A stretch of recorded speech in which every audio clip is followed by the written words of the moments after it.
सिंधुदुर्ग जिल्ह्यातील 8 पंचायत समितींच्या सभापती पदांचं आरक्षण मंगळवारी जिल्हाधिकारी तृप्ती धोडमिसे यांच्या उपस्थितीत झालं। कुडाळ, देवगड, वैभववाडी या तालुक्यांचे सभापती पद सर्वसाधारण प्रवर्गासाठी खुलं झालं।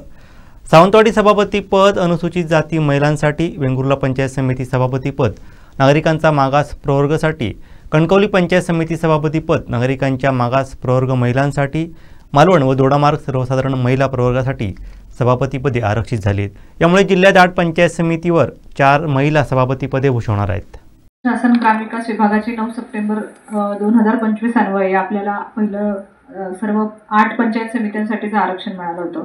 त्यामध्ये 2.5 वर्षाच्या कालावधीसाठीची पदसंख्या होती। त्यामध्ये आपल्याला अनुसूचित जाती महिलासाठी 1 पद, नाममात्रसाठी 1 म्हणजे नाममात्र सर्वसाधारणसाठी 1, नाममात्र महिलासाठी 1, सर्वसाधारणसाठी 3 आणि सर्वसाधारण महिलांसाठी 2 अशी एकूण 8 पदांची आपल्याला आरक्षण दिलं होतं। त्यापैकी पंचायत समित्या कोणत्या आरक्षणासाठी जातील यानुसार आज आपण ज्या काही सूचना आहेत वरून दिलेल्या त्यानुसार आपण आज लाईव्ह सगळी प्रोसिजर पूर्ण केलेली आहे आणि त्या अंतर्गत आपल्याकडे मी पुन्हा एकदा घोषित करते कोणत्या पंचायत समितीचे सभापती पद कोणत्या वर्गासाठी आहे ते।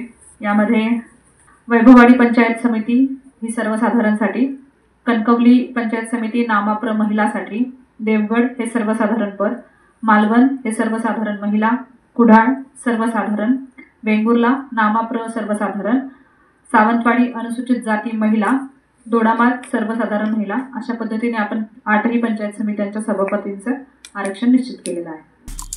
आमचे दिवसभरातले सर्व अपडेट्स, ताज्या घडामोडी आणि थेट लाईव्ह पाहण्यासाठी सबस्क्राइब करा, लाईक करा कोकणचं नंबर 1 महा चॅनल कोकण 7 लाईव्हचं YouTube चॅनल।